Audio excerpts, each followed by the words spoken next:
मागच्या एपिसोडमध्ये तुम्ही पहाटेची लगबग बघितलीच असेल आणि या एपिसोडमध्ये तुम्ही आमचा फायनल लुक बघणार आहे, जो की आमचा पहिला लुक असणार होता. तर आम्ही पोचून गेलो होतो गंगा घाटावर आणि मस्त कोवळं ऊन पण पडलेलं होतं, परंतु आमचे फोटोग्राफरच आलेले नव्हते. तोपर्यंत आम्ही गंगामाईचे दर्शन घेतले, गाडी वगैरे पार्क केली.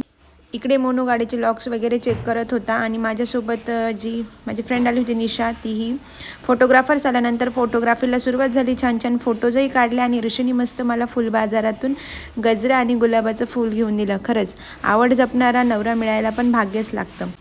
फोटोशूट करता करता पोटात कावळे पण कोकलत होते आणि टाईम पण झाला होता नाश्त्याचा. सो मग नाशिकला आलो आणि मिसळ खाणार नाही असं होणारच नाही, तर मग आम्ही निघालो मिसळ खाण्यासाठी. तत्पूर्वी तुम्हाला आमचा हा ओल्ड लुक कसा वाटला हे कमेंट बॉक्समध्ये नक्की सांगा आणि फोटोही लवकरच शेअर करणार आहोत, तर लाईक कमेंट शेअर करायला विसरू नका. मस्त मिसळवर ताव मारला, फोटोबा तर झालाच होता. मग निघालो पुढच्या तयारीसाठी. Bye bye.